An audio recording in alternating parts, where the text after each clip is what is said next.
do nosso encontro para prestigiar e também para a gente ter acesso e conseguir fazer uma troca significativa, importante para todos nós, né? Para que a gente consiga avançar nesse nosso pensamento sociológico. Bom, então vamos lá. Eu pensei aqui nessa fala aqui vou ter que monopolizar um pouco a fala durante um tempo, porque bastante gente, né? Olha que legal, 30 pessoas, acho bacana. Mas eu pensei em ficar falando um tempo aqui, fazer uma exposição, e a gente guardar as perguntas ou as interações para o final do nosso bate-papo. Então a gente tem aí até as 10 horas para a gente desenvolver a nossa conversa. Então eu tinha pensado em fazer uma exposição aí de 1 hora e pouquinho, no máximo 1 hora, acho que mais que isso já fica muito pesado. E aí a gente reserva os 30 minutos finais ou um pouquinho menos para a gente trocar uma ideia. Então algumas pontuações de vocês, perguntas que eu posso eventualmente responder. Nesse sentido, assim, acho que pode ser bacana.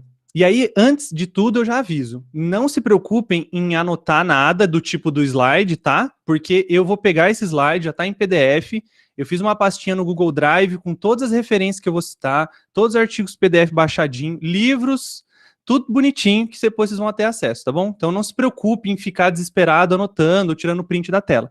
Depois vai ter tudo disponível para vocês, o link tá ali bonitinho. Então vamos lá, vamos apresentar aqui. Fiz um slidezinho aqui, simples, mas que vai ajudar a gente a conduzir a nossa conversa. Bom, então o título do nosso encontro, né, do nosso bate-papo aqui é Sociologia Digital, novas implicações epistemológicas e metodológicas. Eu sou o Henrique Neto, normalmente o pessoal me chama de Neto, né, meus alunos costumam me chamar de Neto. Eu faço parte do doutorado, né, eu sou doutorando em Sociologia pelo PGSOC, fiz mestrado também na instituição, na UEL, e aí eu sou, né, a minha função hoje, né, a minha profissão hoje é ser docente do Instituto Federal do Paraná. Então, a gente tem uma atuação tanto no ensino médio como no ensino superior, é uma coisa meio doida assim, né, porque a gente tem um integrado, mas também atua no superior, então é uma coisa meio maluca, mas dá certo no final das contas, tá? Essa exposição que eu vou fazer aqui com vocês, ela é uma exposição que eu fiz uma parte dela num sextou sociológico, que foi uma disciplina, um evento que o Fábio Lanza organizou. Então, algumas coisas ali, se você já assistiu lá, algumas coisas você vai perceber que são semelhantes, mas eu acrescentei algumas novas informações e eu acho que é isso que vai tornar mais rico o nosso bate-papo, porque aqui eu tenho mais tempo, lá eu tive que dar uma recortadinha. Então, vamos lá. Como é que eu vou conduzir esse nosso encontro aqui? Essa nossa fala, que eu vou separar em mais ou menos 1 hora, né? Mais ou menos de fala. Vão ser 5 momentos, né? Contando que o último momento, que eu chamei de Ágora Digital, é onde vocês vão poder, ou vão, se quiserem, participar, né? Se não, a gente pode falar algumas outras coisas. Mas são 4 principais momentos. Um pouquinho do Frankenstein e o que tem a ver com o digital, os 4 futuros possíveis, o social e a ciência hoje e a sociologia digital. Então, eu vou fazer esse preâmbulo, né? Os 3 primeiros itens é meio que uma contextualização, e o 4º item é onde a gente vai conversar exatamente sobre a temática dessa nossa fala aqui. Então, vamos lá, eu preciso me apresentar um pouquinho para vocês. É muito legal a gente pensar como que o digital aparece ou entra na nossa vida, né? Eu sei que tem pessoas que não nasceram, né, no século XXI, né? Então, acho que quase... Pode ser que tenha algum aluno meu aí, não vi, porque tem alguns alunos do ensino médio que participam das coisas que eu faço. Eles são bem queridos e queridas. Mas, normalmente, a gente, né, nasceu no século XX, então o digital aparece na nossa vida em alguma maneira, né? O digital apareceu na minha vida com um projeto de extensão que eu fazia num colégio com a professora Adriana Camponês, fazendo documentários com os alunos do ensino médio. Então, nós filmávamos, nós produzíamos documentários com materiais digitais. Então, a gente não tinha... A gente editava, então era tudo digital, não era nada analógico, né? Ninguém ia cortava a fita para fazer o documentário. E esse contato com o digital através do cinema me levou, na minha atuação enquanto docente, a sempre utilizar o recurso do cinema também como uma experiência de poder ensinar sociologia. Até que eu assumo, né, o Instituto Federal, a função, né, de professor no Instituto Federal, e ali eu crio um projeto de extensão que o nome dele é Sociologia Animada. Na verdade, o projeto é Vídeos de Animação, né, o nome dele. Mas aí isso dá resultado ao canal Sociologia Animada, que é um projeto que eu tenho com os alunos, que é produção de vídeos de sociologia para a internet, e também ele tem uma vertente no Instagram. E através disso é que eu percebo que a minha atuação dentro do digital ou com o digital, ela se torna mais relevante, assim. Então ela começa com o cinema e ela vai cair no YouTube, acho que pela vertente que eu acabei escolhendo, e aí é ali que eu vou desenvolver mais o meu fazer sociológico junto com o digital. E aí, em 2019, eu ingressei no PPG-SOC, e aí, ao ingressar ali, eu ingressei com um projeto e com a intenção de entender como que a sociologia se recontextualiza no mundo digital. E esse recontextualizar, como eu deixei em negrito aí, é porque é um conceito de um autor chamado Basil Bernstein, que é um autor da sociologia da educação, principalmente na discussão do currículo, onde ele vai tentar pensar como que existe uma disputa entre dois campos, que é o campo de produção, campo de controle da produção e o campo de controle simbólico, como a disputa entre esses dois campos estabelecem e determinam um discurso pedagógico. Então, a minha intenção e a minha ideia nesse projeto de doutorado que eu estou desenvolvendo é tentar entender como que a relação entre esses dois campos estrutura um discurso pedagógico que recontextualiza o conhecimento sociológico dentro do mundo digital. Obviamente que já tem várias pesquisas que vão mostrar como que a sociologia é recontextualizada nos livros didáticos, na sala de aula, também nos documentos legais, nos grandes parâmetros, né? Por exemplo, a BNCC, tem uma galera que discute isso, eu quero discutir dentro do mundo digital. E é em virtude disso que a sociologia digital aparece para mim. Eu preciso me aproximar desse novo cenário, porque quando eu vou lendo os textos, quando eu comecei a fazer todo esse apanhado teórico para tentar estabelecer e determinar como que vai desenvolver o meu trabalho, eu começo a perceber que a sociologia digital pipoca nos textos, assim. Vários autores citando, citando a expressão, citando dossiês que foram elaborados, citando autores de fora, e eu falava, caraca, mano, eu não conheço nada disso daqui. E era uma coisa mega nova, vocês vão ver que as datas dos documentos que eu vou mostrar para vocês são super recentes, assim. Então eu falava, mano, não tô manjando, tenho que me debruçar sobre essa parada. E aí, vamos embora, né? Vamos se debruçar e vamos fazer essa parada acontecer. E é muito legal porque esse movimento da sociologia digital está acontecendo agora. Então, se a gente está ligado, a gente está acompanhando as publicações agora, assim. Então, a gente não tem que fazer aquele resgate histórico de um século atrás para ver o que a galera já discutiu, mas não. No máximo ali, 2005 para frente, você já vai ter discussões com essa expressão. E é isso que eu vou tentar fazer com vocês aqui hoje. Apresentar um pouco o caldo teórico, né, dessa discussão da sociologia digital para aqueles e para aquelas que gostariam de tentar pensar como objeto de vocês ou em futuros projetos de vocês, como se você quiser ou não quiser, fica a seu critério, utilizar ou não alguns elementos que eu vou apresentar aqui para vocês, para eu saber se você se encaixa. Porque às vezes você pode estar pesquisando uma coisa e falar, pô, olha lá, sociologia digital pode me ajudar a elaborar a minha metodologia ou o meu conceito. Então, é isso que a gente vai ver no nosso bate-papo agora. O primeiro ponto é o seguinte, para a gente chegar lá na sociologia digital, a gente tem que entender uma parada. A gente tem que entender o seguinte, que nós vivemos hoje num cenário que alguns pesquisadores vão dizer que ele é inédito na história da Terra, na história do universo, da Terra, né? Não vamos chamar universo porque vai que tem vida fora daqui, né? Vamos chamar da Terra, uma coisa nova na Terra, que é essa parada chamada antropoceno. Essa discussão, né, aqueles que conhecem mais a geografia e tudo mais, podem depois me corrigir, mas eu vou fazer uma breve apresentação aqui, né? Mas essa discussão sobre o antropoceno é o momento, a época histórica da Terra, onde a atuação humana tem um efeito muito transformador. A ponto de que, alguns autores vão dizer, eu já vou dizer quem são esses autores, afirmam de que o antropoceno começa conosco e, obviamente, que ele vai terminar com a extinção da raça humana se um dia ela existir. Então, esse momento, o chamado do antropoceno, ele marca um período na história da Terra onde esse ambiente que nos rodeia, ele está povoado com muitos seres humanos, né, 7 e tantos bilhões de pessoas, mas também com uma imensidade de não humanos. E aí, os não humanos, a gente pode até falar dos animais, claro, alguns estão em extinção, mas principalmente dos objetos. A gente está deixando um rastro de objetos, de materialidade, de coisas produzidas industrialmente, que nunca antes na história nós fizemos. Então, essa marca é isso que, vamos dizer assim, que estabelece o cenário que vivemos hoje. Esse é o cenário. Estamos rodeados de humanos e não humanos, principalmente objetos, a ponto de que a história da Terra foi nomeada, claro que pelos humanos, mas foi nomeada com outro contexto, com uma outra nomenclatura, antropoceno.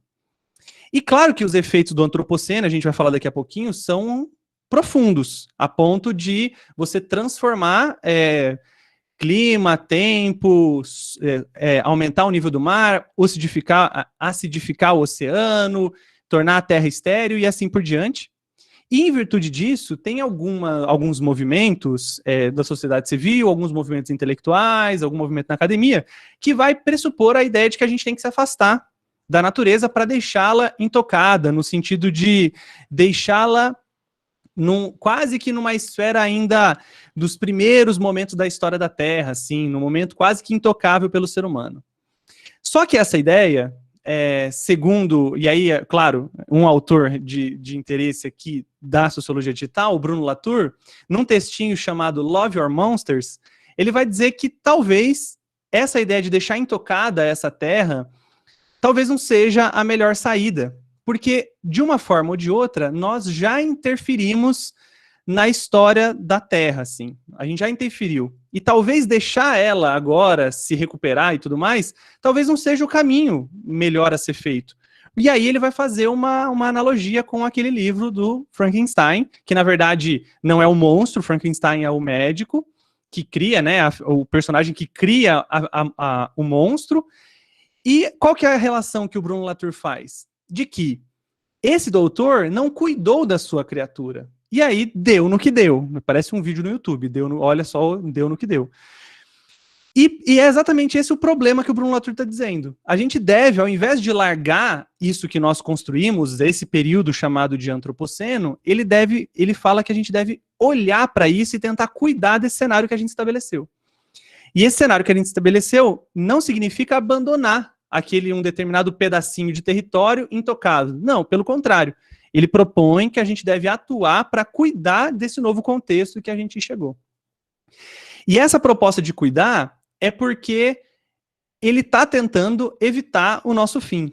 E aí, uma reflexão bem legal sobre o fim do mundo, e aí qual mundo que a gente está falando, é um livrinho do Eduardo Viveiro de Castros, com a Débora Donoviski, que é o livro chamado Há um Mundo por Vir. Nesse livro, eles fazem uma reflexão pautada em filmes, mas também nos pensamentos ameríndios, de como que o mundo vai acabar. Se esse mundo acabar, que fim que a gente está falando e de que mundo, de quem está acabando. Porque é muito abstrato ou muito arrogante dizer que o fim do mundo está chegando e porque os seres humanos vão morrer. Não, beleza, o ser humano morre, mas tudo continua. Talvez vai morrer um mundo específico. E a atuação do ser humano na face da Terra, que gera o antropoceno, pode estar significando o fim de outras coisas, como a gente vê várias espécies de animais, espécies de plantas sendo extintas pela essa atuação humana. Então, quando a gente pensa em fim do mundo, esses autores refletem para a gente pensar, fim do mundo para quem? Tudo isso, que eu estou querendo dizer para vocês, é de que a gente está num cenário novo. Tanto reflexões de para onde esse negócio vai chegar, né? Para onde a gente está indo, para onde a gente está caminhando nesse caminho, e como a gente deve se tratar esse cenário, isso é importante para chegar lá no contexto da sociologia digital, daqui a pouquinho que a gente vai falar. Pensando em futuros que não são de finalidade, como o Eduardo Viveiro de Castros e a Débora apresenta, tem um livro do Peter Frase chamado Quatro Futuros. Esse livrinho aqui, ó. Um livrinho bem legal, saiu da Autonomia Literária, bem bonitinho esse livro. É um livrinho bem bacana. Esse aqui não vai estar lá na referência bibliográfica, porque ele é novo, eu não encontrei ele em PDF. Mas depois vocês podem comprar, ele é baratinho, não é muito caro não. Apesar de que, né, a gente sabe como é que tá as taxas aí e tal. Mas nesse livro, o Peter Frase, ele vai fazer uma reflexão do seguinte: beleza, vivemos o antropoceno, é isso aí mesmo, a atuação do ser humano na face da Terra, show. Só que nesse cenário de antropoceno, a gente começa a perceber três coisas que acontecem, três variáveis que vão acontecer. O crescimento da automação é uma constante, é uma variável constante, sempre vai ser cada vez mais automatizado, ele parte desse pressuposto. A crise ecológica é uma variável variante, vou usar essa redundância, mas a crise ecológica é uma variável variante, porque ele vai dizer que a gente pode evitar de alguma certa forma, e a luta de classe ele também vai dizer que é uma variável variante, que a gente pode atenuar ela a ponto de eliminá-la. E aí ele vai dizer que dentro desse cenário dessas três variáveis, uma constante e as outras que podem variar, ele vai chegar na seguinte ideia, de que é possível existir 4 futuros para nós, seres humanos, vivendo na face da Terra. E esses futuros eles se relacionam entre 4 elementos: igualdade, hierarquia, abundância e escassez. Sendo que o encontro de cada um desses elementos vai dar o nome de 4 sociedades possíveis: comunismo, socialismo, rentismo e exterminismo. Eu não vou explorar toda a teoria dele aqui, tá? Mas vamos só falar de alguns aspectos. No primeiro ponto, ele vai dizer que um dos futuros possíveis que nós teremos poderia ser o comunismo. E aí onde a gente relacionaria abundância com igualdade. E aí ele apresenta um elemento que vai estabelecer como isso pode ser possível, que é a renda básica universal.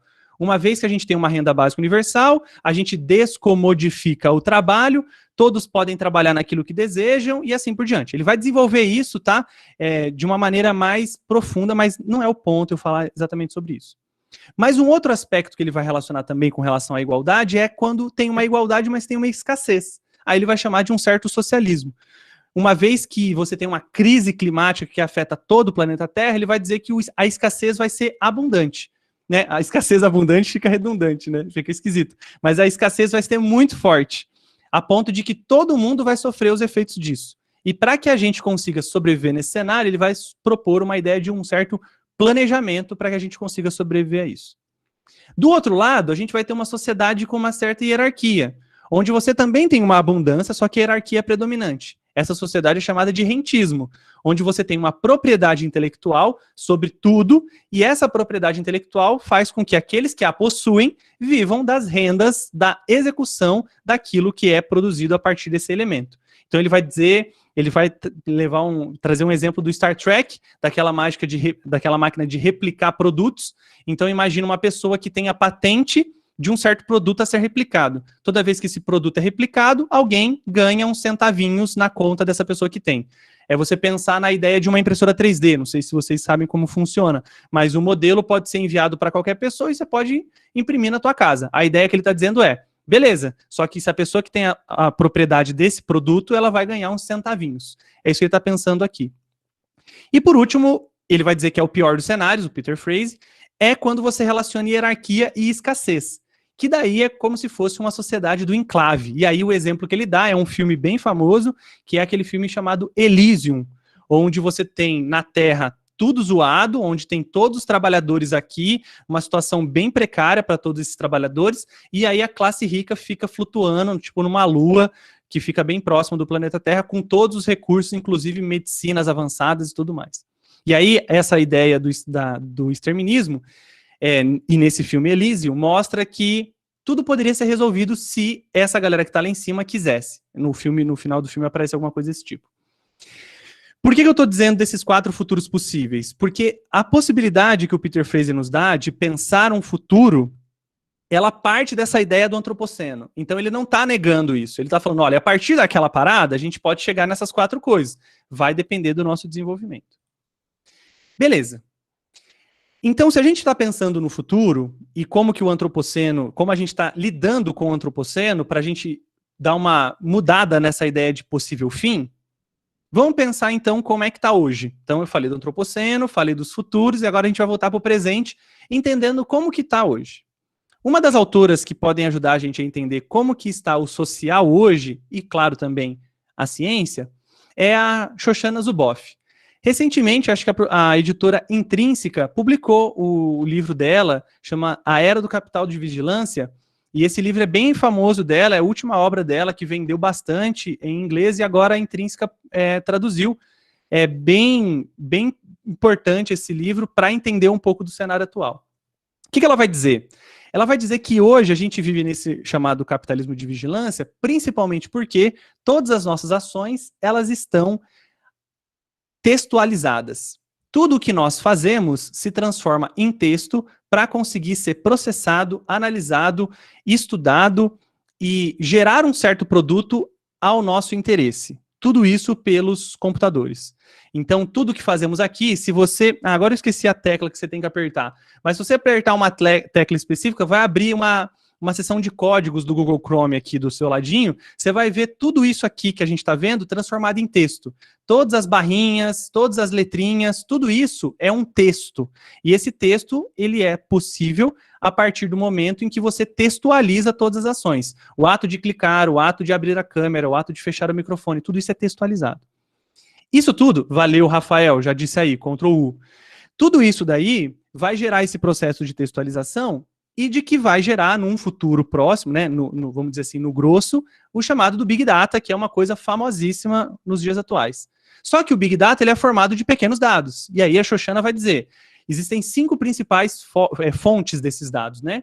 Transações econômicas, qualquer compra que você faz, a internet das coisas, né, os reloginhos, os ar-condicionado, o robozinho que limpa o teu chão e assim por diante. Os dados governamentais e corporativos, né? A gente está vendo bastante vazamento de dados, né? Se vocês até podem ir lá olhar no Banco Central, se você abrir alguma conta no seu nome, né? É importante você fazer isso agora que vazou dados de todo mundo. Os dados também das câmeras de vigilância, privada e pública.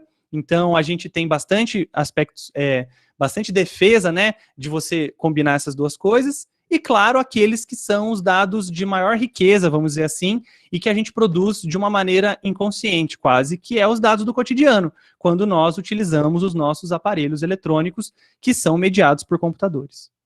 Tudo isso vai chegar nessa citação aqui da Xoxana, e eu vou ler só a primeira, a segunda não, porque senão vai ficar muito pesado. Mas olha só.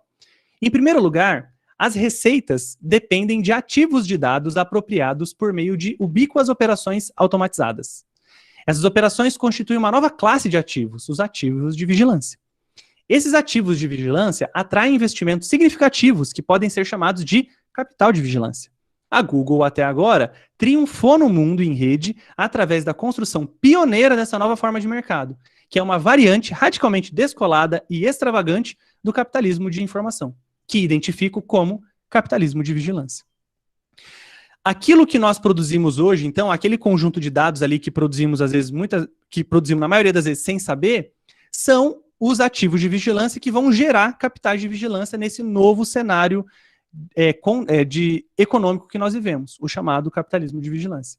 Esse capitalismo de vigilância, só o finalzinho da outra citação aqui, ele parte de um novo pressuposto, tanto epistemológico, para algumas, né, para aqueles que não entendem como funciona, né, para todo mundo no final das contas, que é uma certa ontologia plana de acesso e simultaneidade, conduzido pelo toque na tela e pelos sistemas de busca.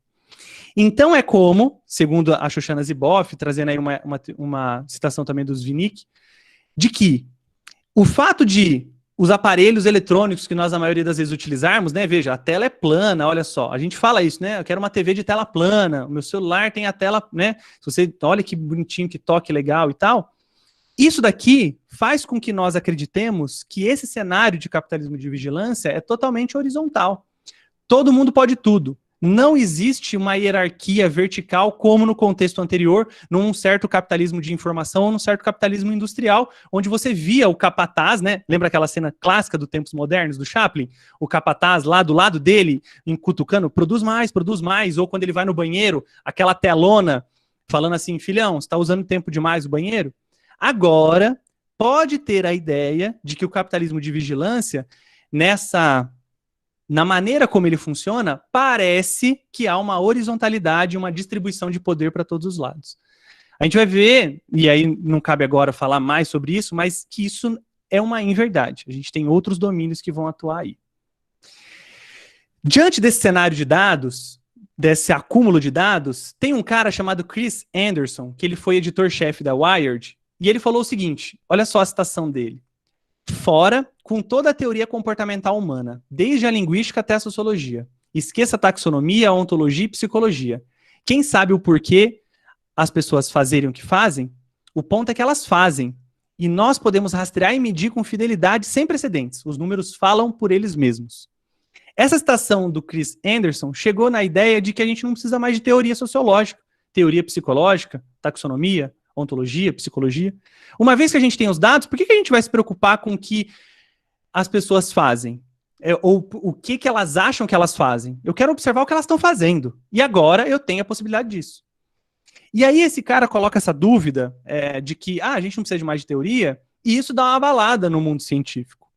Só que se a gente parar para pensar, aí a gente pode resgatar um pouquinho das ideias do Thomas Kuhn. Claro que o Thomas Kuhn vai utilizar isso nas ciências naturais, nas ciências sociais, né? Não funciona muito a teoria de paradigma, funciona, mas tem alguns probleminhas. Mas a gente pode pensar, por exemplo, que existem 4 momentos da teoria científica, né? Um primeiro, onde a gente vai ter uma experiência, né? Uma ciência mais experimental. Um segundo momento, uma ciência mais teórica. Num terceiro momento, até uma teoria, uma ciência mais computacional.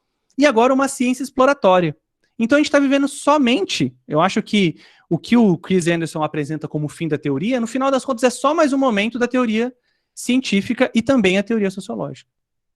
Assim sendo, então, vamos à ideia de sociologia digital. Esse preâmbulo todo que eu quero dizer para vocês é necessário porque a gente precisa entender qual é o cenário que nós estamos vivendo. Um cenário de antropoceno, de um novo capitalismo, de um futuro que a gente tem que discutir, de uma produção enorme de dados, e é tudo isso o que vai fazer com que a sociologia também ganhe novos aspectos. E a gente já vou dizer o porquê disso. Daqui para frente, tudo que eu vou falar é um resumo, umas ideias, um catado e uma incrementação que eu vou fazer de um livro que acabou de sair do Nascimento, publicado pela Edufba, e é uma ação do Lab 404, chamado Sociologia Digital, uma breve introdução. Esse livrinho também está lá na nossa pasta do Drive, que você vai ter depois acesso. Então vamos lá. A pergunta é, por que a gente precisa de uma sociologia digital? Acho que diante de tudo que eu falei para vocês até agora, tudo isso, eu acho que o digital, né, que começa lá na década de 70, como falava Castells, e vem crescendo e vem desenvolvendo até hoje, eu acho que aquele ponto, né, a produção de microprocessadores ou o transistor, ele é tão importante quanto a invenção da Jenny no século XVIII, assim. A invenção daquela máquina de fiar de 18 fusos. Ela é tão importante a ponto de que ela revolucionou o cenário da produção de produtos, né? Podemos falar assim, produção de produtos na Inglaterra, né? Na Europa como um todo, e o que depois, no final das contas, vai gerar o anseio de explicações sociológicas. Se isso acontece lá no século XVIII, no finalzinho do século XX, comecinho do XXI, a gente tem uma mudança tecnológica tão fundamental e tão importante que ela altera radicalmente a maneira como a sociedade vai se organizar. Ora, se lá no século XVIII nós fomos motivados por inovações tecnológicas para produzir um conhecimento sociológico, nada mais interessante e até coerente, em alguns aspectos, como os autores apresentam, de nós pensarmos também numa sociologia num novo contexto, em virtude do digital que nasce e que reconfigura todos os cenários. Falo isso com base num autor, que é o Langdon Winner, num livrinho, capítulo de um texto chamado Os Artefatos Têm Política, onde ele vai considerar que a tecnologia, ou qualquer coisa tecnológica, não é só uma inovação tecnológica. Ou seja, quando a gente fala de um celular com toque na tela, a gente não está falando só de tela sensitiva, microprocessador, câmera, não é só isso. Porque para produzir tudo isso, você precisa de uma certa estrutura, um ecossistema, uma totalidade, um conjunto de compartilhamentos que possibilita a produção daquele tipo de tecnologia. Então, a ideia do Winner é de que todo artefato possui um caráter político, e esse caráter político ele quer dizer relações sociais. Essas relações sociais, elas vêm a reboque, na verdade, não a reboque, mas elas são paralelas ao desenvolvimento tecnológico. Então, se nós falamos do surgimento de um digital, significa que há todo um conjunto de relações que possibilitaram esse desenvolvimento. E uma dessas coisas impacta exatamente na produção de conhecimento científico. A gente tem aqui uma citação para, já de começo de conversa, a gente entender o que é o digital, o que ele pode fazer por nós, e eu vou ler para vocês. De muitas maneiras, a questão, o que a sociologia digital pode fazer por nós, é facilmente respondida. Em resumo, a sociologia digital nos permite ter um senso melhor do mundo digital em que estamos vivendo. Expandindo um pouco mais, a sociologia digital fornece um modo de formularmos questões melhores para a sociedade digital, identificando problemas, tensões e questões subjacentes em meio à hipérbole que tende a obscurecer as discussões sobre a nova tecnologia. É uma definição bem abrangente, a gente vai ver como ela pode ser lapidada, mas aqui a gente tem o básico. O que seria a sociologia digital? Para a gente expandir e entender um pouco mais a sociedade digital. Essa sociedade nova, que ela exige algum cuidado A gente não está falando de uma revolução completa dentro da sociologia, abandonar os clássicos. Não é isso que os autores de sociologia digital apresentam.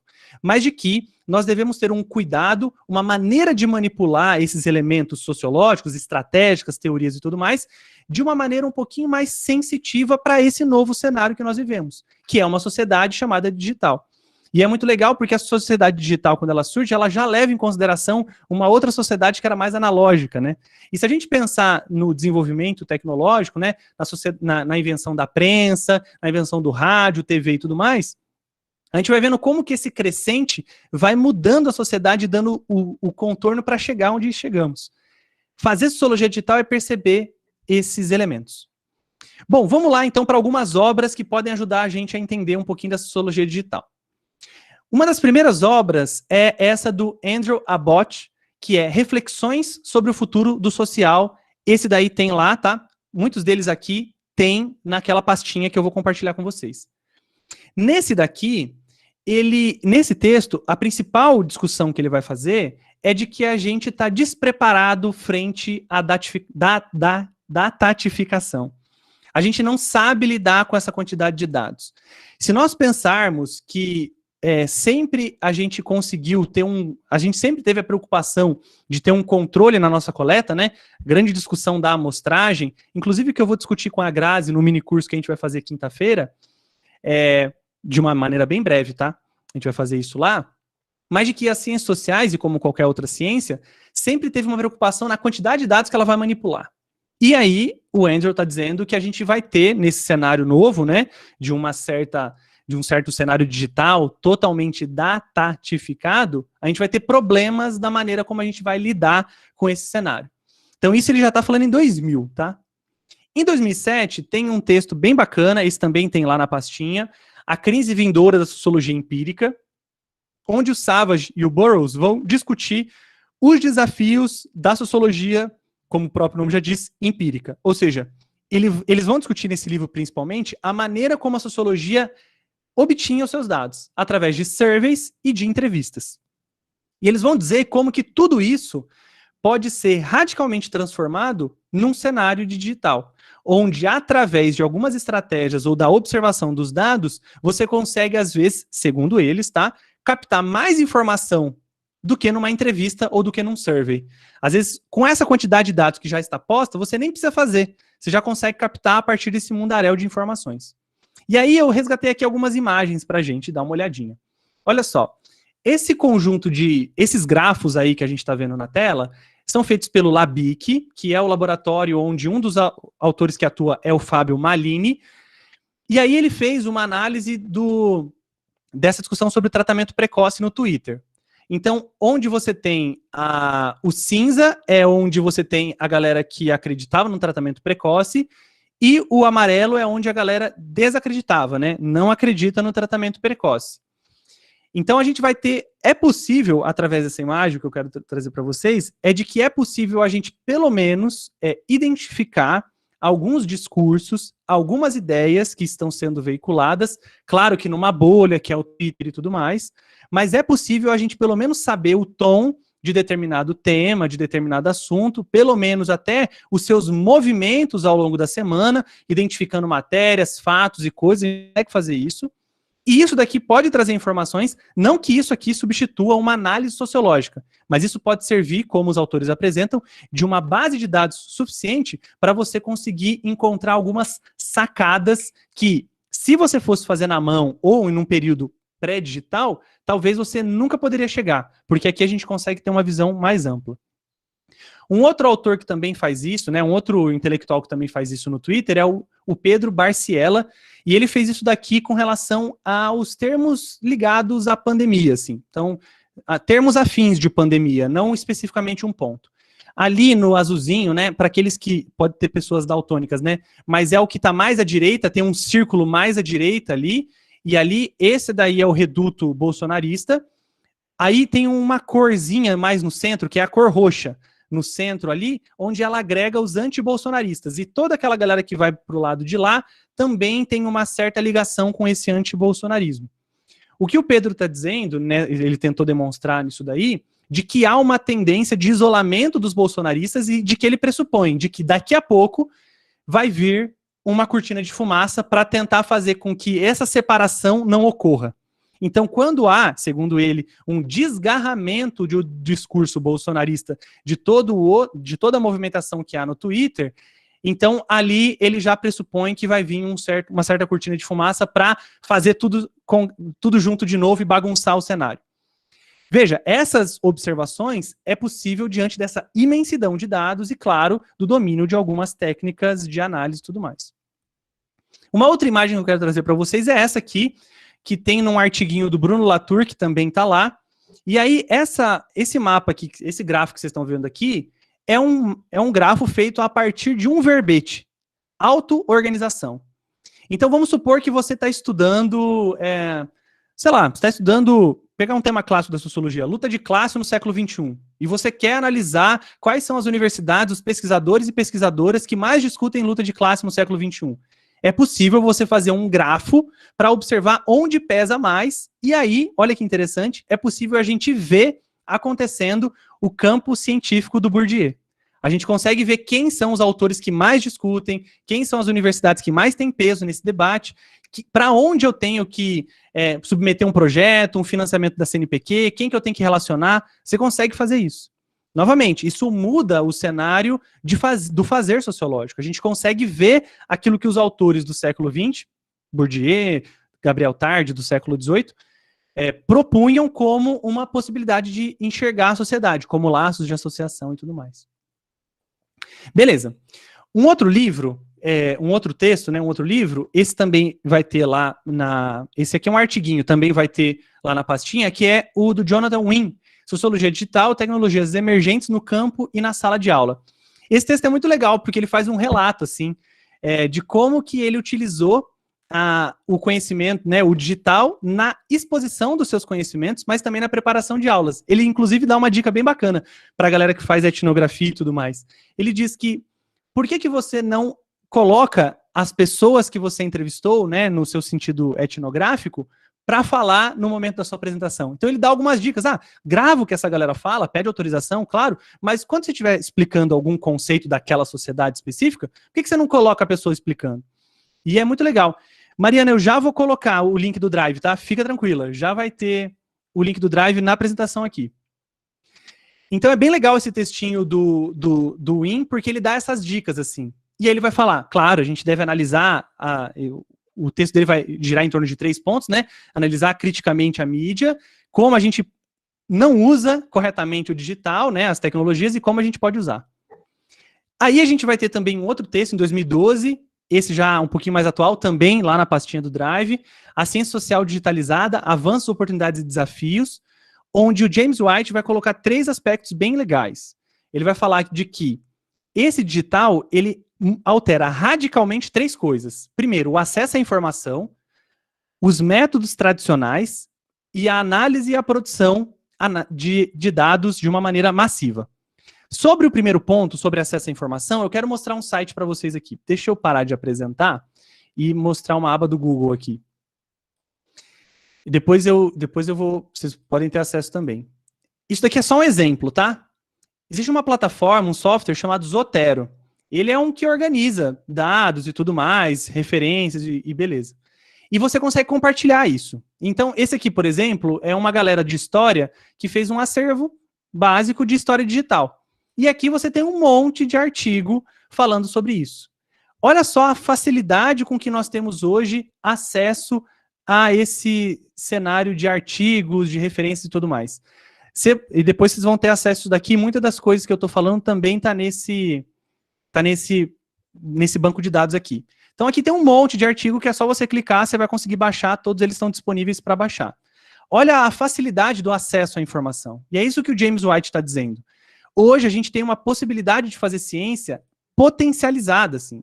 Hoje eu acho que Durkheim, Marx e Weber, vamos pegar os clássicos, não tinham a imensidão de possibilidades que a gente teria com o digital, assim. Pode parecer besteira fazer isso, mas olha só que doido. Se a maneira de fazer ciência, né, se o acesso à informação que nós temos hoje é bem maior do que eles tiveram naquele período, aí o que os autores estão apresentando aqui? Por que a gente continua fazendo a ciência do mesmo jeito? Será que a gente não pode melhorar os nossos métodos para potencializar também, da mesma maneira que a tecnologia potencializou outras coisas? A gente tem que potencializar também o conhecimento sociológico.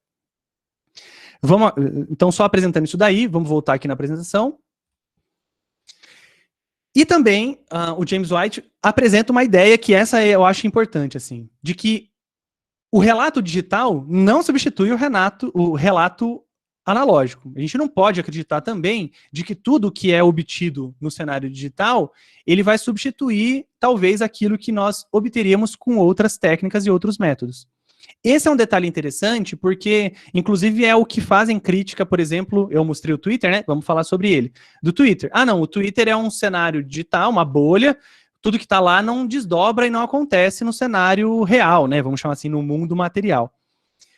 Em certa parte, é necessário a gente ter um cuidado para isso mesmo. Não necessariamente o que ganha destaque no Twitter é o que vai ganhar o destaque na vida material. Por isso que o James White apresenta o cientista social e a cientista social que está na sociedade digital deve saber articular essas duas coisas, porque isso é fundamental para um desenvolvimento da sociologia nesse novo contexto.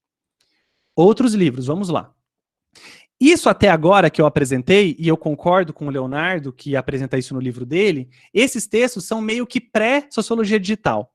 Por mais que apareça no nome, eles ainda não tratam como se isso acontecesse. Quem que vai discutir isso como realmente acontece é daqui para frente. Então, esses autores aqui, segundo o Leonardo Nascimento, que é o livro que eu estou usando como referência, e eu concordo com ele, daqui para frente a gente vai ter realmente o que é sociologia digital. Então, o primeiro livro que inaugura isso é Sociologia Digital, Perspectivas Críticas. Esse eu não consegui encontrar, só comprando mesmo, e tá em inglês, tem que comprar na Amazon de fora, é meio caro, assim, mas esse você consegue encontrar alguns capítulos na internet, mas inteiro não dá. Esses autores vão separar esse livro em alguns eixos. Então, algumas possibilidades que a sociologia digital pode atuar. Relacionamentos, espaços, estruturas, mediações e práticas. Então, vai reunir um monte de textos sobre relacionamentos, espaço, analisando esse cenário digital. O outro, que aí eu acho que esse aqui é o clássico, acho que a galera que discute sociologia digital vai concordar que a Deborah Lumpton, ela é a clássica, assim, atual, né, a clássica da sociologia digital, de 2015, o livro dela, Digital Sociology. Esse tem lá na pastinha, depois vocês vão poder acessar. E é nesse livro que vai ter grande parte das discussões que a gente vai estabelecer sobre sociologia digital. Veja só. Olha só o primeiro argumento, né? A primeira ideia dela, eu acho que essa aqui é fundamental. Vou ler com vocês a citação. Eu argumentaria que a sociologia precisa fazer o estudo das tecnologias digitais central às suas atribuições. Todos os tópicos que os sociólogos agora pesquisam e ensinam estão inevitavelmente conectados às tecnologias digitais. Quer eles se concentrem na sociologia da família, da ciência, da saúde e medicina, do conhecimento, da economia, da cultura, do emprego, da educação, do trabalho, do gênero, do risco, do envelhecimento, da raça e etnicidade. Estudar a sociedade digital é se concentrar em muitos aspectos que têm sido preocupações centrais para os sociólogos. Individualidade, identidade, embodiment, as relações de poder e as desigualdades sociais, redes sociais, estruturas sociais, instituições sociais e teoria social. Eu acho que essa citação aqui, eu fiz questão de colocar ela, mesmo que ela é um pouquinho maior, ela apresenta, segundo a Deborah Lumpton, a importância de nós pensarmos a sociologia digital, porque de uma certa forma ou de outra, o seu objeto de estudo, em qualquer área desse conhecimento aqui, ela parte do pressuposto de que vai ter alguma característica digital nele. E se você souber articular isso com a sua pesquisa, mesmo que você não se debruce, não faça uma sociologia dita social, vai te ajudar a fazer a sua pesquisa, ela vai ganhar novos contornos e vai ganhar uma relevância maior do que ela poderia ter. E o segundo argumento dela é esse quadrinho aqui, que eu acho ele show de bola. Olha só, esse quadrinho foi feito pelo Leonardo Nascimento, né, cito ele aqui, e esse quadrinho reúne 4 principais, vamos dizer assim, áreas de pesquisa, né, de atuação da sociologia digital. A prática digital profissional, análise do uso da tecnologia digital, análise de dados digitais e sociologia digital crítica. Então, se nós hoje, aí vai ter a descrição aí, eu não vou ler, senão vai tomar muito tempo, mas hoje, aqueles autores e autoras que fazem uma discussão de sociologia digital entrariam em alguma dessas áreas aí. E aí eu fiz isso. eu peguei lá, fui lá na plataforma CAPES mesmo, digitei, pesquisei as teses lá, e aí eu fiz essas tabelinhas aqui, olha só, reunindo artigos em cada uma dessas categorias aí. Então, prática digital profissional, a gente tem a discussão que o Latour faz, onde ele vai pensar como que esse digital modifica o fazer sociológico. E aí ele vai ter vários artigos sobre isso. Já nas análises do uso da tecnologia digital, eu coloquei alguns outros textos aí que você pode encontrar esses nomes. Lá na plataforma CAPES, você vai chegar nas teses dessas pessoas, tá? Ou nos artigos. Nós temos a Thaís Oliveira, com afroempreendedorismo no Brasil, Sérgio Catembara, com cyberativismo na África francófona, o André Lemos e o Elias Bittencourt, o João Santos, com fake news e fake politics, que vai discutir um pouquinho como que a desinformação no Twitter e no YouTube causa poluição, a Viviane Vidigal de Castro falando sobre uberização, Lorena Rubia falando sobre as Can Girls, a Ellen falando sobre o Tinder, a Juliana Prado falando sobre apoio emocional nas mídias sociais. Todos esses aqui pensam em como a gente utiliza a tecnologia digital, uma área de estudo também. Agora, a gente vai ter também outra área, que é a análise de dados digitais. Então, como que os dados digitais podem interferir nas nossas pesquisas quant e quali. Então, a gente tem a Letícia Cesarino, que vai estudar as fake news nos grupos bolsonaristas, o Evgeny Morozov, que vai discutir as cidades inteligentes, então como que aquela produção de dados na cidade, através das câmeras, sinais, semáforos smart, assim por diante, vai produzir a pesquisa, e o Daniel Costa Valentim com a economia de compartilhamento, P2P, que é aquela ideia do torrent, né, o famoso torrent. E também a gente vai ter uma sociologia digital crítica, que pode ser colocado nesses textos aí. O Tarcísio Silva, com Racismo Algoritmo, um texto bem legal, inclusive. O Jamie Woodcock, que eu já comentei lá no Sextou Sociológico, né? A ideia, aquele livrinho do Marx no Fliperama, é um livrinho, tá ali, depois eu pego. O Leonardo Ribeiro da Cruz, Arquitetura de Controle no Mercado Fonográfico. E um textinho bem legal, um livro bem legal, recente, saiu, o Yarden Katz, que vai discutir a inteligência artificial, como que isso interfere na branquitude e capitalismo. Esse texto é bem bacana, só tem em inglês esse livro, mas é um livro bem massa, onde ele vai tentar pensar como que a inteligência artificial reforça esse fenômeno da branquitude e como que isso está atrelado ao capitalismo. Um livro bem bacana.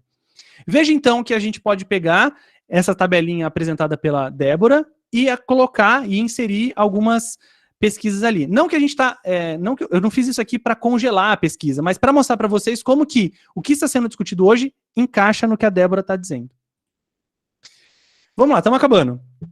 A gente vai ter um outro da Nord Merris, né, que é o Digital Sociology, The Reinvention of Social Research.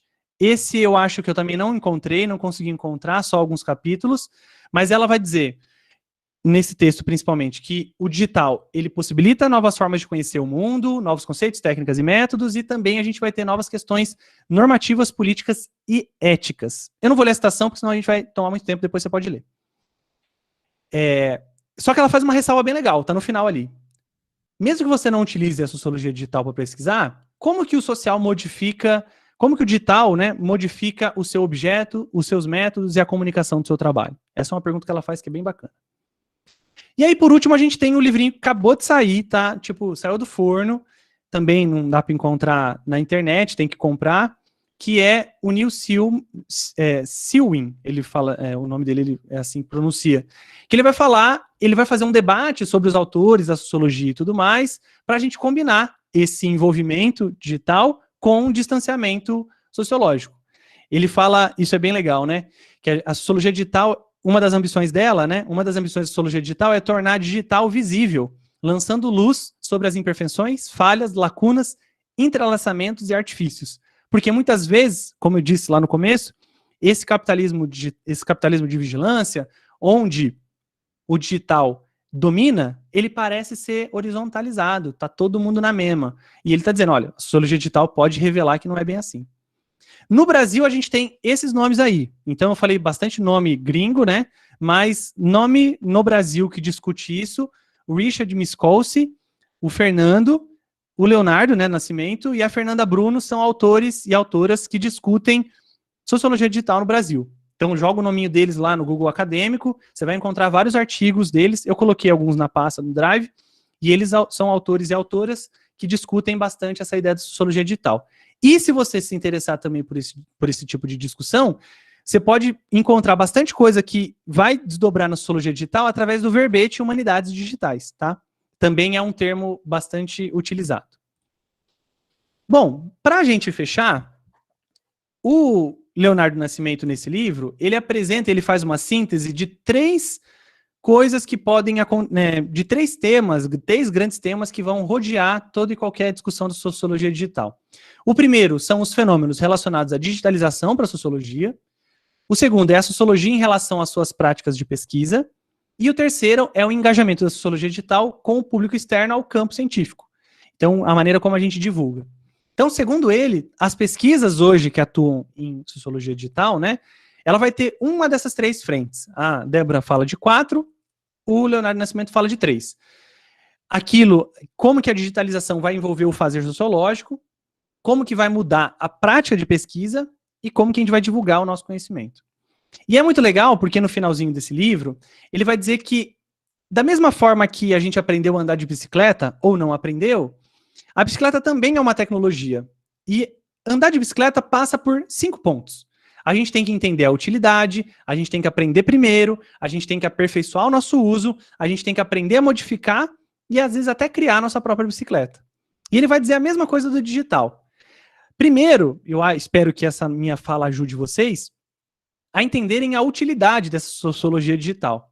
E agora, o próximo passo, e eu também estou nesse, é aprender a utilizar esse digital em favor da sociologia. Uma vez que a gente aprende, a gente tem que aperfeiçoar esse uso, fazer alguns cursos e tudo mais, que é o próximo passo. Porque daí a gente vai conseguir perceber quais são os elementos que a gente pode utilizar de uma maneira mais efetiva e, quem sabe, a gente pode vir a criar tecnologia específica para a sociologia digital. Seja software, seja maneira de, sei lá, o que a gente for inventar nesse cenário digital. E aí, o último convite é o convite que o Simon Lindgren faz numa entrevista que ele dá para o Digilabur, que ele vai falar o seguinte, vou ler a citação com vocês. Portanto, no livro, eu quero encorajar os pesquisadores a serem criativos ao juntar novas abordagens teóricas e metodológicas, quebrando as convenções acadêmicas vigentes sobre o que pode e o que não pode ser feito em termos de combinar diferentes partes de métodos e diferentes partes de teorias de formas incomuns. Hackear, mais uma vez, também é sobre ser inteligente e explorar dados e teorias, jogando os pontos fracos e fortes dos sistemas estabelecidos a seu favor. Devemos fazer o que funciona em vez de sermos dogmáticos. A ideia do Simon Lindgren é nós sermos hackers da próprio conhecimento sociológico. Saber utilizar isso ao nosso favor. Daí, olha só, aqui está a pastinha no Drive, deixa eu abrir ela aqui no meu navegador e eu colo, opa, peraí, e aí eu colo o link aqui, rapidão. Então, essa pastinha, ela está disponível para todo mundo. Aí, alguém, por favor, tente acessar para saber se ela tá, se vocês estão conseguindo acessar e baixar os arquivos, tá? Porque às vezes eu vou ter que mudar a autorização. Eu vou esperar alguém dar o ok aí para ver se pelo menos conseguiu acessar. E ver os arquivos e tudo mais. Neto, aqui tá funcionando. Então, beleza. Certo. Então, que bom. Então, show de bola. Então, aí vocês vão encontrar quase tudo que eu falei aqui, vocês vão encontrar. Eu coloquei bastante coisa. E aí vocês podem ter acesso a tudo o que eu tive também, ler também e tudo mais. O meu e-mail tá aí na tela. E vocês também podem me procurar também nas redes sociais, né? No Sociologia Animada, no YouTube, que é o canal que eu tenho com os meus alunos, mas lá eu não vejo muitas mensagens. Mas aí tem o Instagram, que talvez eu olho com mais carinho, e o meu Twitter, que também eu consigo acompanhar.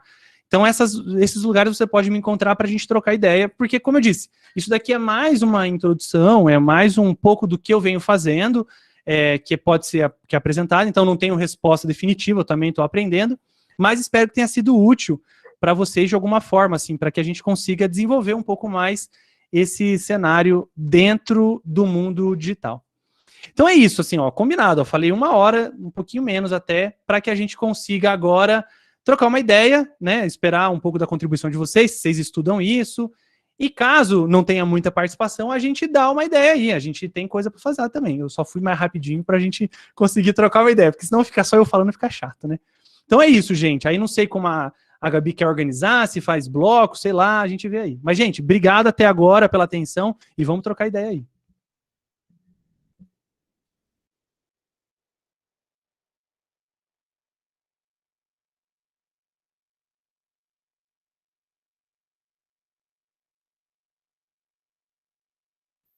Então, não sei se a gente faz, tipo, perguntas escritas, se a gente faz aberto, eu não sei como que está sendo feito. Acho que a gente pode ficar bem à vontade, de repente, não ouvir as contribuições, aí a gente vai vendo. Pode ser, né? A gente escuta o pessoal e daí você vai vendo o que você prefere Tranquilo. responder. Demorou. Pessoal, fica à vontade, tá?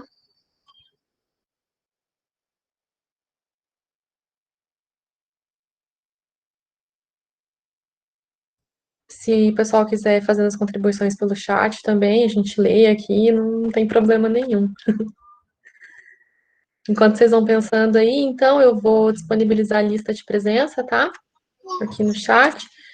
E vou pedir para o pessoal ligar a câmera, quem puder, que a gente vai fazer um registro do evento, né? Uma foto online, como eu tenho falado agora. Então, quem puder ligar a câmera aí para ficar bem legal na foto, a gente agradece.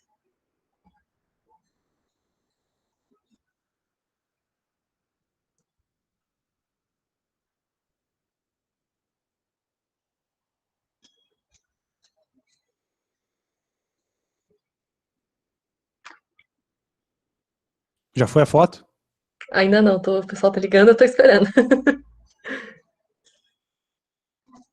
Beleza.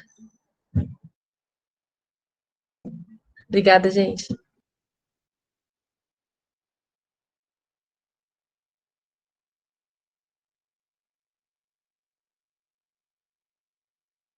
A Giovana fez um comentário ali, né, de que ela estava pesquisando violência de gênero, né, no mundo virtual. Eu acho, Giovana, que tem aquelas pesquisas ali que eu apresentei, né, sobre as Can Girls e também sobre o Tinder, eu acho que pode te ajudar.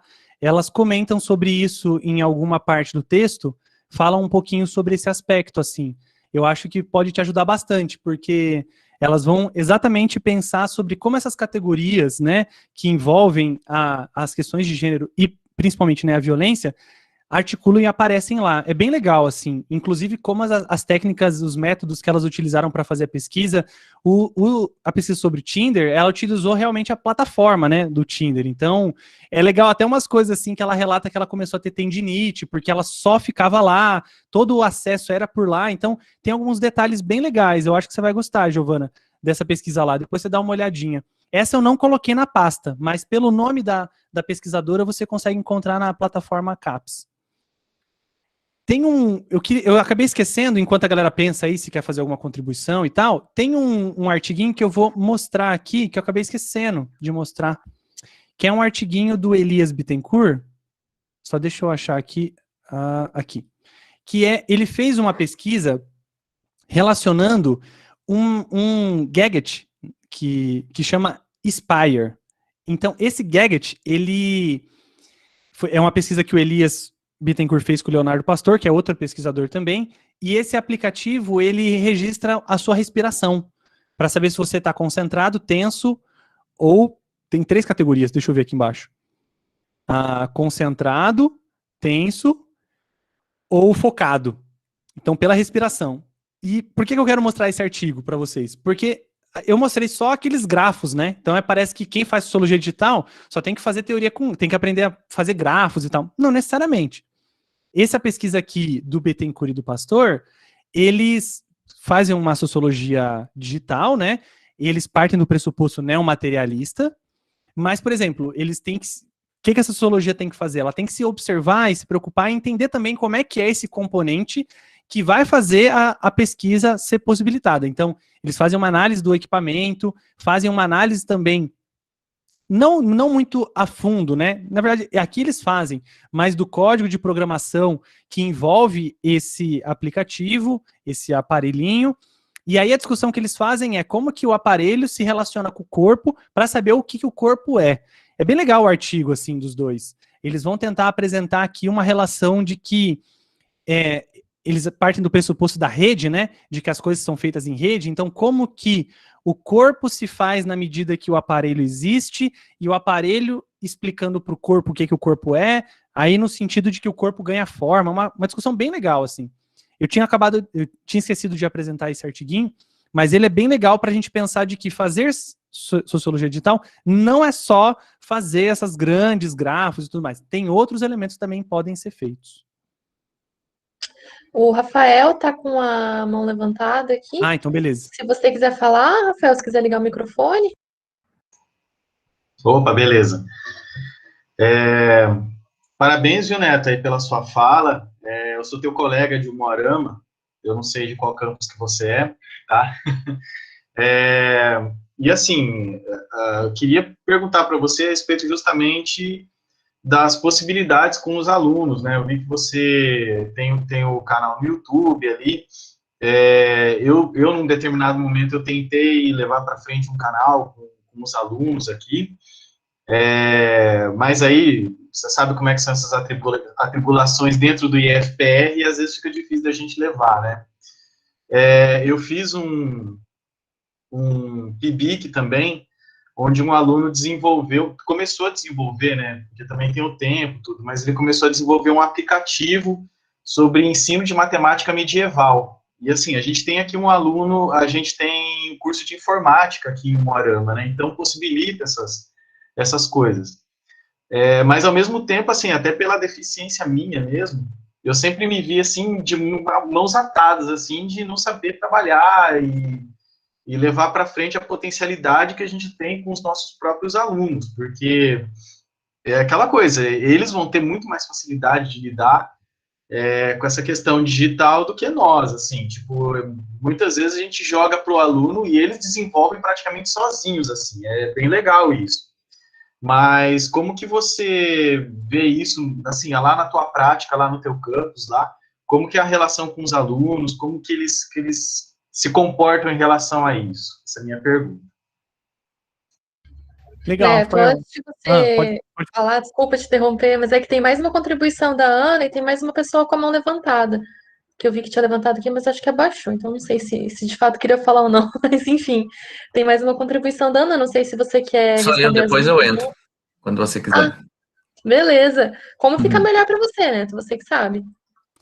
Eu faço agora do Rafael e da Ana, e depois eu e o João. Pode ser, João? Pode ser? Então tá. Então, vou primeiro da do Rafael. Vou primeiro da Ana, rapidinho, Rafael. Já respondo a sua, que é da Ana, eu já até colei aqui algumas coisas. Que ela fala quais são os métodos e metodologias para pesquisar, né, nesses meios.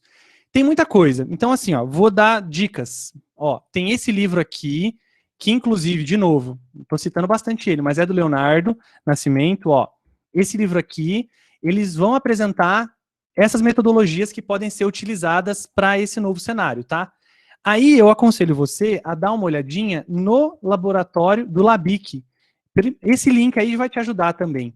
Então, por exemplo, quando a gente vai fazer uma pesquisa, né, em rede social, a principal coisa que a gente tem que fazer é saber o termo que a gente vai pesquisar. Porque, no final das contas, como a gente está falando de textualização, é o termo que vai submergir, é ele que vai boiar. Então, se a gente está falando que a internet é um mar, é a palavra que vai fazer boiar determinado assunto. Então, o texto do LABIC vai apresentar um pouquinho a importância de você selecionar esses métodos.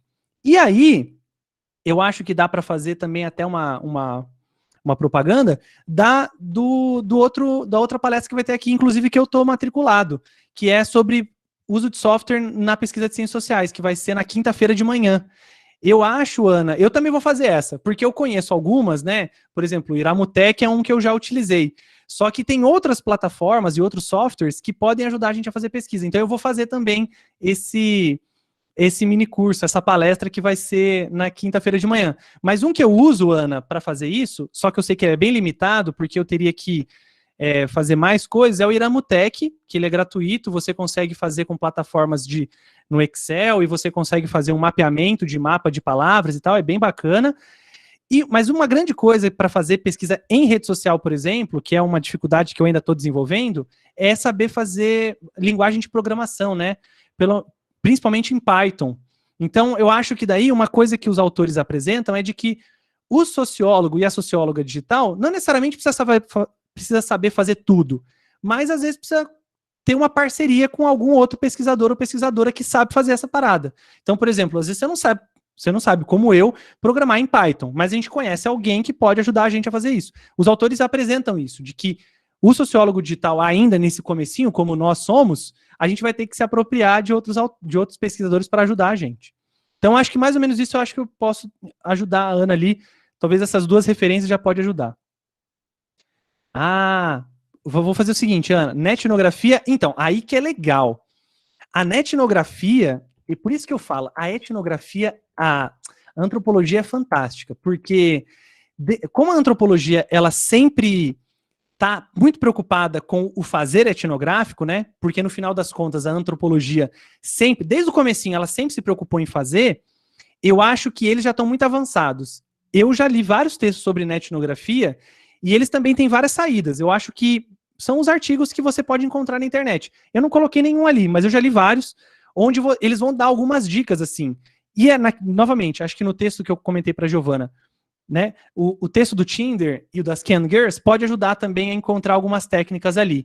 Eu acho que essas duas teses podem ajudar também a encontrar esse aspecto. E os artigos que a gente encontra também na internet sobre etnografia, que eles são muito perspicazes, assim, a antropologia é sempre mais atual, assim, nessa parada. Bom, vou agora aqui no... A Ana quer comentar alguma coisa? Não, eu só ia colocar uma questão que eu achei legal da etnografia, que eu não tinha me dado conta também, porque a gente escuta muito falar e parece que é só uma observação na rede, né? Não é, porque da mesma forma que tu vai fazer a pesquisa de campo em antropologia, a etnografia, né? A etnografia seria uma inserção total, inclusive interagindo com o grupo que você pesquisa, né?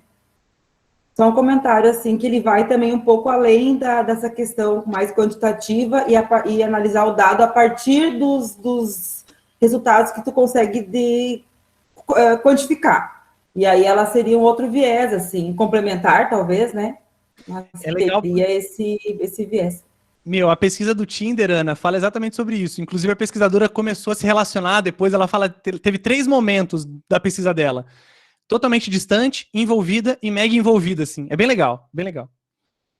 Bom, vamos lá para a pergunta do Rafael. Rafael, então, que legal, eu sou de Vaiporã, mano. É, né, meio longe, mas sou daqui. Que legal, bacana demais. Então, olha que doido, porque o que aconteceu? Eu entrei no doutorado em 2019, né? Então, aquela doideira do começo do doutorado. 2020, eu tinha algumas ideias de exatamente pegar a minha tese, né? Pegar o meu projeto, tentar reformular ele e fazer um projeto para a molecada, junto com eles. Só que aí rolou a pandemia, né? Então, tô totalmente distante deles, é muito difícil. Mas eu acho que tem 2 frentes aí, Rafael, que a gente pode atuar. A primeira, eu acho que é a produção do conhecimento sociológico mesmo. Pode ser que a minha tese, eu estou puxando sardinha para o que eu estou defendendo e estudando, mas eu acho que isso é fundamental. Eu acho que os alunos conseguem, juntamente conosco, produzir conhecimento sociológico para a internet. Eles sabem demais.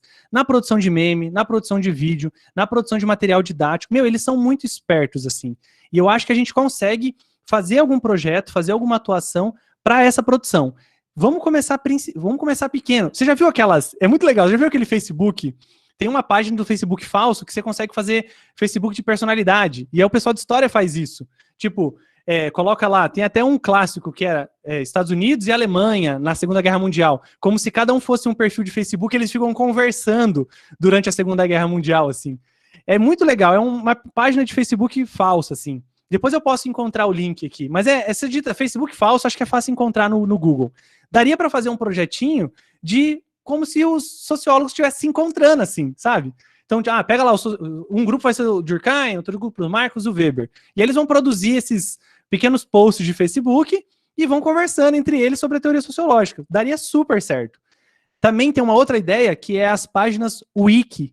O Wiki, né, que vem da Wikipédia, beleza? Mas você pode criar um Wiki também sobre o conhecimento sociológico, colaborativo e tudo mais, que pode funcionar muito legal. Então, esse é um caminho que eu vejo como a gente pode relacionar a sociologia digital com o ensino de sociologia, né? Que é mais a parada que eu também estou debruçado. E o outro, eu acho que a gente no IF tem a sorte, né? Sei lá o que é, vamos falar sorte, de ter os colegas e as colegas de outras áreas do conhecimento muito próximos, assim. Eu divido a sala com a galera de eletro, com a galera de informática, e eu acho que a gente podia aproveitar mais isso, assim. Do tipo assim, fazer mais projeto interdisciplinar. A minha ideia, se tivesse acontecendo, se não fosse a pandemia, era exatamente fazer isso no ano de 2020. Eu ia conversar com os alunos e com o pessoal da informática para exatamente aprender a programar para analisar a rede social. Eu não tinha ainda um tema, eu ia tirar esse tema dos alunos para saber o que eles queriam analisar no Twitter, no YouTube e no Instagram, e aí a gente ia elaborar juntamente com o pessoal da informática um programinha, né, uma linguagem, um script, para analisar esse tema e aí produzir artigo. A minha ideia era essa. Tava bem claro, já estava até escrito, e eu ia fazer, só que aí, pandemia veio e acabou com tudo.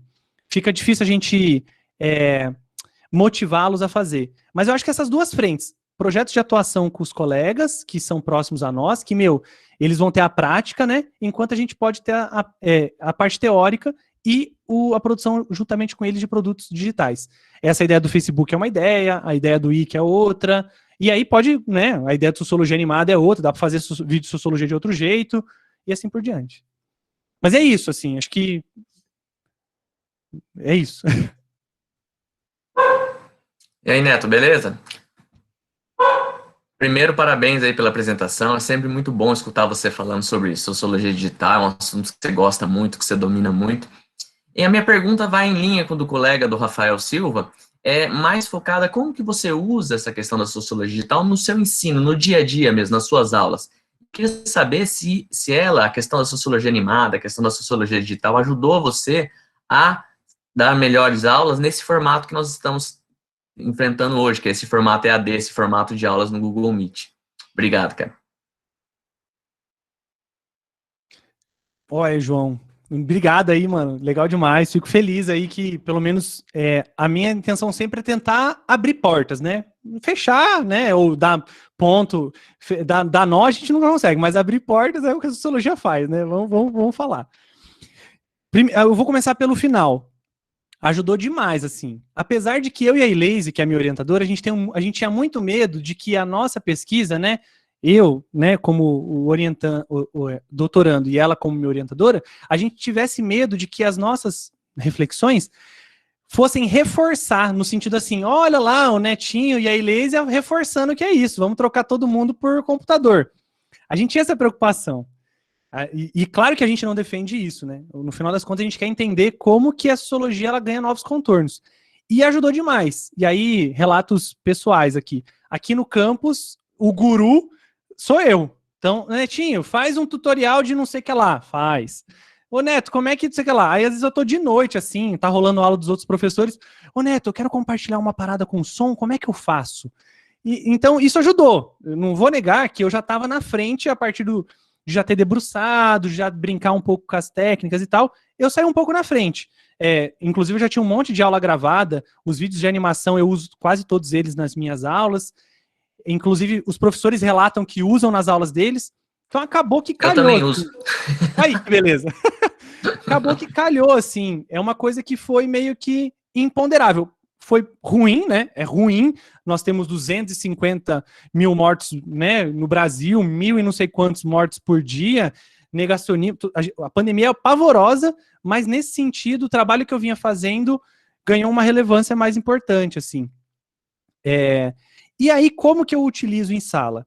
Isso que é o legal. Eu não só utilizo com os vídeos, e é muito doido falar isso. Eu não passo o meu vídeo na sala, porque no final das contas eu tô ali, né?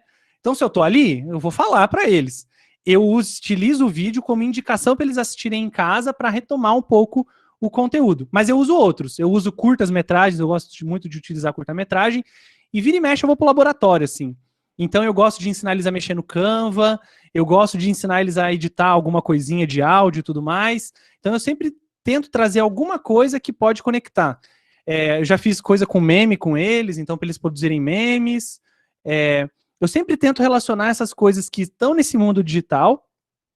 Obviamente, né, eu não vou pedir... Eu queria, né, fazer esse projeto que eu acabei de falar com o Rafael, de fazer uma análise e tal. Não deu tempo, mas eu não faria isso com todo mundo. Aqui no IF, a gente tem projetos que a gente pode realizar com alguns alunos. Não precisa ser com todos. Eu posso fazer um projeto com 10, com 5 alunos no contraturno, que daria para trabalhar melhor. Então, a gente tem essa possibilidade aqui, uma coisa mais aprofundada. Mas é mais ou menos nesse sentido, João. Eu utilizo tanto as ferramentas, né, que eu normalmente utilizo, mas também alguma coisa para complementar em casa. Eu tenho podcast que eu gravo para mandar para eles. Muitos gostam dos podcasts, eles falam que eles podem ouvir fazendo várias coisas, né? Sei lá, lavando louça, enfim. Então, nesse sentido, assim, eu utilizo várias ferramentas.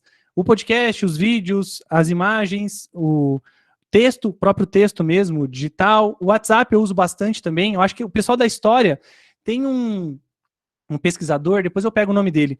Ele estuda, o objeto de estudo dele é o WhatsApp e história. Como que através dos grupos de WhatsApp ele consegue ensinar história. Então é bem legal que ele consegue instrumentalizar essa ferramenta aqui para nós. É só besteira, né, entre muitas aspas, né, besteira porque não é, né, porque colocou um presidente no poder, né, então não é besteira, mas que a gente usa no cotidiano sem pensar, ele pega e utiliza para ensinar história. Então ele utiliza cientificamente, eu acho bem legal, assim.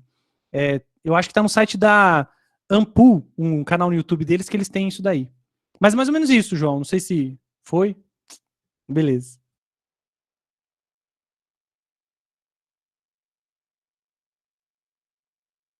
Pessoal, se mais alguém quiser fazer mais alguma contribuição, a gente tem uns minutinhos aí ainda.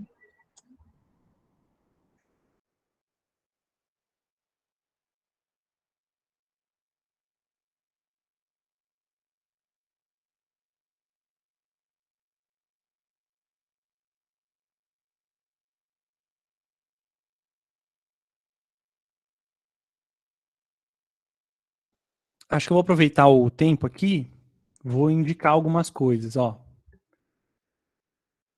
Tem uma newsletter do Digilabur que eu aconselho vocês a assinarem. Esse laboratório aí, muito bom. Eles mandam coisas muito boas para quem discute trabalho. Eles sempre mandam artigos, livros que você consegue baixar sobre mundo digital e trabalho, precarização e tudo mais. É demais esse laboratório aí, o Digilabur. Aí tem o Lab 404, né? Que eu comentei aqui, mas mando o link aí também. E é legal falar sobre isso. Sempre fiquem de olho na UFBA com relação à sociologia digital. É lá que estão os principais pensadores brasileiros e brasileiras, né, sobre esse cenário. Assim. A UFBA é bem referência nesse sentido. Aí tem o LABIC, que eu já citei aqui, né, ali para Ana, mas eu coloco aqui o link também. Aí tem também um outro que daí é mais de humanidades, né, em geral, que é o Multilab, que é da Fundação... Ai, caramba, agora eu esqueci o nome. Mas é de Pernambuco. É bem legal também. Eles têm bastante coisas bem bacanas. Alguns planos de aula e tal, é bem legal. Então, acho que esses 3 laboratórios aí podem ajudar também a ver tanto produções que envolvem sociologia da educação, sociologia digital, perdão, quanto alguns outros materiais aí, bem legal também, bem rico de informação.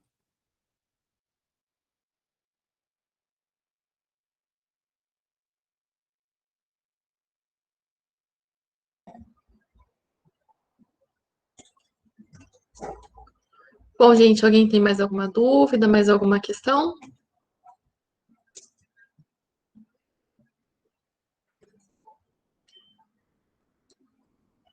Neto, queria agradecer, então, foi ótima a fala.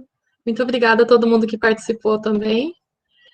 E é isso, vamos continuar nos próximos eventos aí, gente. Nos vemos logo mais às 10h30. Agora tem mais uma mesa. Todo mundo preencheu a lista de presença. Se vocês quiserem, acho que eu vou mandar de novo aqui no chat. Quem não preencheu, ó. Posso agradecer a galera, Gabi? Pode, claro, fica à vontade. Gente, então obrigado aí, eu vi ali, 1 hora tinha 40 pessoas, que legal, fico feliz aí, espero que tenha ajudado, né, eu espero que não tenha sido maçante e tal, porque tá todo mundo cansado dessa parada, assim. Nossa, tem dia que eu tô triste, eu fecho a câmera porque eu tô triste, tá ligado? Triste de reunião, dessas paradas, eu tô pesadão, assim.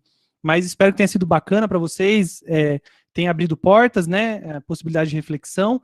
E aí, tamo aí, nas redes sociais, vamos trocar ideia, a gente está à disposição, vamos aprender junto, eu também estou aprendendo nesse novo área do conhecimento, e aí a gente vai trocando ideia. Tamo aí, porque acho que a troca é o que a gente pode ter de melhor nesse momento. Beleza, gente? Então eu agradeço aí demais a paciência de vocês, e a gente se fala.